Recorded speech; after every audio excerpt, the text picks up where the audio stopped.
నమస్తే, welcome to our channel. నేను miss సిరి.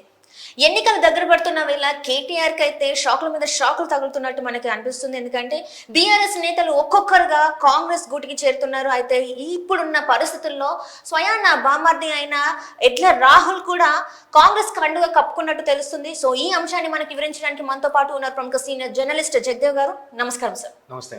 Sir, ఇప్పుడు చూస్తున్న పరిస్థితులు ఏంటంటే బీఆర్ఎస్ నేతలు ఒక్కొక్కరుగా కాంగ్రెస్ గూటికి చేరుతున్నారు.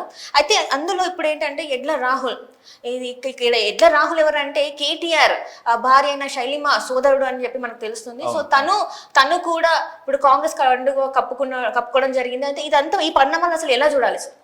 అంటే కొద్ది రోజులుగా ఈ ఎలక్షన్స్ ముందు అనేది జంపు జలానికి సహజం. అయితే బీఆర్ఎస్ నుంచి ఎక్కువగా కాంగ్రెస్ లో చేరికలు కనిపిస్తున్నాయి. బీజేపీకి కూడా వెళ్ళట్లేదు, అలాగే బీజేపీ వాళ్ళు కాంగ్రెస్ లో కూడా రావట్లేదు. కేవలం బీఆర్ఎస్ నుంచే కాంగ్రెస్ లో చేరికలు అని కనిపిస్తున్నాయి.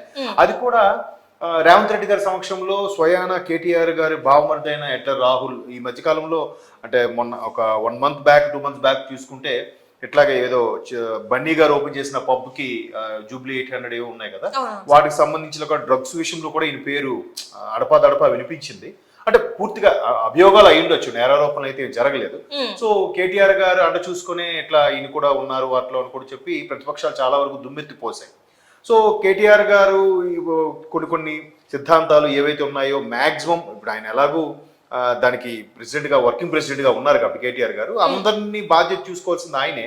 బట్ ఆయన అంతగా చూసుకుని అన్నిట్లో తానే సింగిల్గా ఉండి మొత్తానికి అంతా నడిపిస్తున్నప్పటికి కూడా సొంత బామర్ది ఇలాగా కాంగ్రెస్లోకి చేరడం అనేది పెద్ద చర్చనీయాంశమైంది. అది కూడా మన ముఖ్యమంత్రి రేవంత్ రెడ్డి గారి సమక్షంలో త్రూ మైనంపల్లి ద్వారా వెళ్ళారు. మైనంపల్లి హనుమంతరావు గారు ఆ విషయం కూడా మనకి ఎలక్షన్ ముందు చూసాం. ఆయన ఏదో ఒక 2-3 ఆయన తరపు వాళ్ళకి సీట్లు అడిగారని ఆయన దానికి విభేదించడంతో కేసీఆర్ గారు దాని పార్టీ మారొచ్చి కాంగ్రెస్ లో చేరడం, తర్వాత అనూహ్యంగా అఫ్ కోర్స్ ఆయన ఓడిపోయారు, వాళ్ళ అబ్బాయి గెలిచినట్టున్నారు. సో ఇప్పుడు కూడా మైనంపల్లి వారి ద్వారానే మరలా బీఆర్ఎస్ కి చెందిన సొంతగా వర్కింగ్ ప్రెసిడెంట్ అయిన కేటీఆర్ గారికి, మాజీ మంత్రి కేటీఆర్ గారి సొంత బావమర్ది మీరు అన్నట్టు శైలమ గారి సోదరుడు ఈ రాహుల్ గారు వచ్చి మైనంపల్లి గారి ద్వారా ముఖ్యమంత్రి రేవంత్ రెడ్డి గారి సమక్షంలో చేరడం అనేది నిజంగా బీఆర్ఎస్ కి ఒక విధంగా షాక్ అనే చెప్పాలి.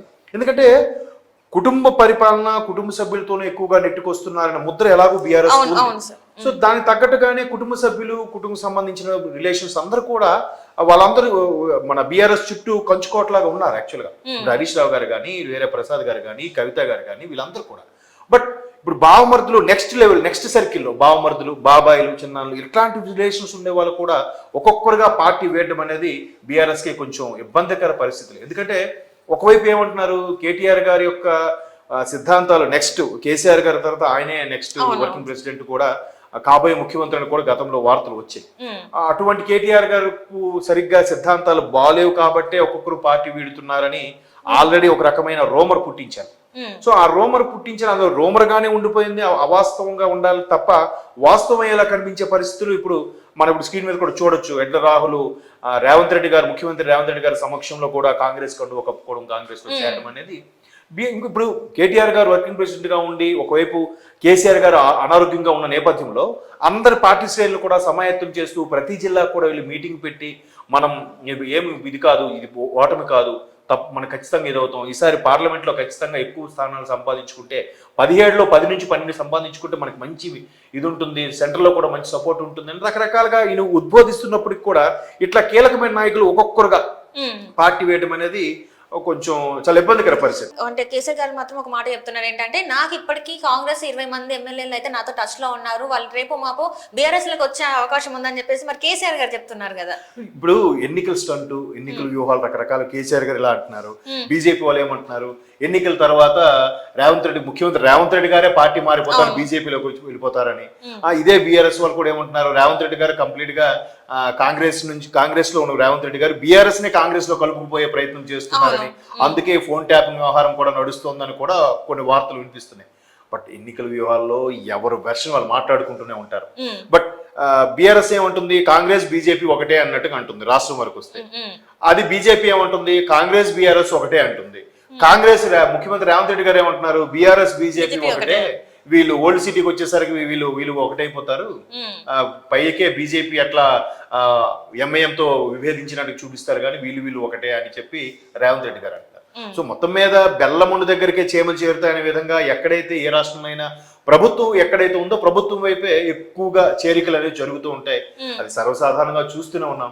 సో ఇప్పుడు ఏంటంటే చేరొచ్చు, కానీ ఫస్ట్ తన అనుచరులు ఎవరైతే ఉన్నారో ఫస్ట్ సర్కిల్లో ఉండే అనుచరులు అంటే బామర్దులు కానీ కజిన్స్ కానీ లేదంటే వేరే చిన్నాళ్ళు పెద్దలు మేనమామలు ఇట్లాంటి రిలేషన్స్ వాళ్ళు ఉంటారు, చివరి వరకు పోరాడతారు వాళ్ళతో. బట్ ఇంకా ప్రభుత్వం ఎప్పుడు మొన్న డిసెంబర్ 3వ తేదీనే కౌంటింగ్ తెలిసింది, 7వ తేదీన ప్రమాణ స్వీకారం చేశారు. ఈ కరెక్ట్ గా 4 నెలలు అవుతుంది మొన్న ఏప్రిల్కి. సో ఈ 4 నెలల్లోనే కేటీఆర్ గారి సొంత బామర్ది కూడా పార్టీ ఫిరాయింపుల కింద ఆ కాంగ్రెస్ లోకి వెళ్ళిపోవడం అంటే మనుషులకి ఇంకా రిలేషన్స్ తో సంబంధం లేదు, అధికారము దర్పము వీటితోనే సంబంధమా అని అనిపిస్తుంది. మేబీ సహజమేమో. ఇంకా రేపు పొద్దున్న అదే బీఆర్ఎస్ లో ఉన్నప్పుడు కాంగ్రెస్ లో ఉన్న చాలా మంది కూడా వెళ్ళిపోయారు కదా, అలా కూడా అనుకోవచ్చు. ఇప్పుడు కొత్త కల్చర్ కూడా ఎలా వచ్చిందంటే ఒకే కుటుంబంలో 3 ఉన్నారు అనుకోండి, తండ్రి ఒక పార్టీ, 2 కొడుకులు వేరు పార్టీ. అంటే వీళ్ళలో ఏ ఒక్క పార్టీ ప్రభుత్వం ఫామ్ చేసినా అందరి పనులు సవ్యంగా అయిపోతాయి. పేరుకే బయట ప్రపంచంలోకి దుమ్మెత్తి పోసుకుంటారు, నీ పార్టీ అలాంటిది, నీ పార్టీ ఎలాంటిది, నీ అధినేత ఎలాంటి వాడు, మీ కాంగ్రెస్ ఎలాంటిది, మీ బీఆర్ఎస్ ఎలాంటిది, మీ బీజేపీ ఎలాంటిది అని చెప్పుకుంటూ ఉంటారు తప్ప లోపాయకారంగా వాళ్ళంతా ఒకటే. ఎవరు ప్రభుత్వం వచ్చినా వాళ్ళ ముగ్గురికి కూడా పనులు అయ్యేలా చూసుకుంటున్నారు. ఇప్పుడు కొత్త ట్రెండ్ అది. అంటే ఇప్పుడు చూస్తుంటే సార్ ఈ పరిణామాలు చూస్తుంటే రేవంత్ రెడ్డి గారు ఒకనొక టైంలో అన్నారు ఆ బీఆర్ఎస్ పార్టీలో ఇంకా మిగిలేది ఆ 4 మాత్రమే, ఇంకా ఆ 4 మించి ఇంకా పార్టీలు అయితే ఏముండదు, మొత్తం ఖాళీ అయిపోతుంది అని చెప్పేసి అన్నారు. నిజంగానే ఇప్పుడు మరి ఆ 4 మిగిలే అవకాశం ఉందంటారు? మరి అలాగే కనిపిస్తుంది. రేవంత్ రెడ్డి గారు ఎప్పుడూ అన్నారు, నిన్న కోమటిరెడ్డి గారు ఏమన్నారు, సరిగ్గా 3 నెలల్లో బీఆర్ఎస్ లో 3 మిగులుతారు, నెలకి ఎంతమంది చొప్పున కాంగ్రెస్ లో చేరికలు అయిపోయిన తర్వాత మీరు ఖచ్చితంగా ఇంకేముండదో చాప్ చుట్టేయాల్సిందే అని కూడా కోమటిరెడ్డి గారు సవాల్ విసిరారు. మీ దగ్గర ఇంకెవరు ఉండరు, అందరూ మా వైపు మొగ్గు చూపుతున్నారు, కాంగ్రెస్ పార్టీ అంటే ఇప్పుడు మళ్ళీ తెలుసుకున్నారు, 150 ఏళ్ళ చరిత్రలో కాంగ్రెస్ పార్టీ గురించి అందరూ మొగ్గు చూపుతున్నారు, తెలంగాణ ప్రకటించిన కాంగ్రెస్ పార్టీ అంటేనే అందరూ ఇదవుతున్నారు, మీరు 10 ఏళ్ల పాలనలో తెలంగాణని ఎంతవరకు సెంట్రల్లో తాకట్టు పెట్టారో మాకు తెలుసు, మీరు పూర్తిగా బదనాం చేశారు, కాబట్టి రాబోయే 3 నెలల్లో ఆ పార్టీలో 3 మిగులుతారు, మిగతా అందరూ కూడా మా పార్టీ వైపు మొగ్గు చూపుతున్నారు చెప్తున్నారు. ఇక్కడ ఏంటంటే హరీష్ రావు పేరు కూడా వినిపిస్తుంది, హరీష్ రావు కూడా కాంగ్రెస్ లోకి జంప్ అయిపోతున్నారు, అందుకే మీరు 3 అంటున్నారని అనిపిస్తుంది. నిజంగానే మరి హరీష్ రావు కూడా వెళ్ళిపోతున్నారా? ఇప్పుడు చాలా సందర్భాల్లో చెప్పే ఉంటాము, చాలా మంది విశ్లేషకులు కూడా చెప్పారు, జగ్గారెడ్డి గారు కూడా రాజశేఖర రెడ్డి గారు బతికే ఉంటే హరీష్ రావు గారు ఎప్పుడో కాంగ్రెస్ షిఫ్ట్ అయిపోయారు అని చెప్పి గతంలో కూడా మన జగ్గారెడ్డి గారు చెప్పారు.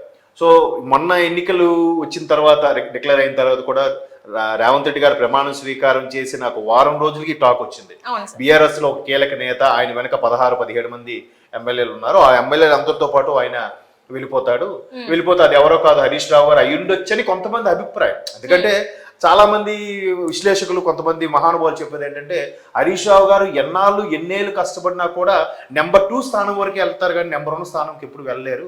సో నెంబర్ 1 స్థానం కల్పించాలంటే ఇలా నేషనల్ పార్టీలో ఉంటేనే నెంబర్ 1 స్థానంకి వెళ్తారు. ఇప్పుడు రేవంత్ రెడ్డి గారు ఉన్నారు, ఈయన మరి ఒక టీడీపీలో అంతవరకు ఉండి తర్వాత కాంగ్రెస్ లో వచ్చిన తర్వాత నెంబర్ 1 స్థానంకి వచ్చినట్టుగా ముఖ్యమంత్రి అయ్యారు.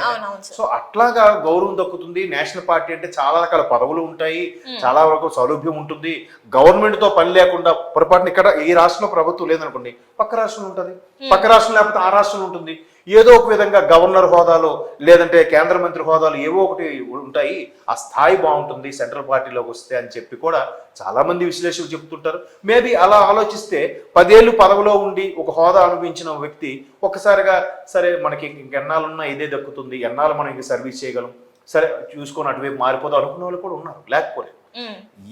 రాజకీయాల్లో ఏదైనా సాధ్యమే. ఇప్పుడు సొంత బావమరిది వెళ్ళిపోయారు, ఆయన బావ వరస అవుతాడు, కేసీఆర్ గారికి మేనల్లుడు, ఎవరి ఇష్టం వాళ్ళదండి, ఎవరి కెరీర్ వాళ్ళది.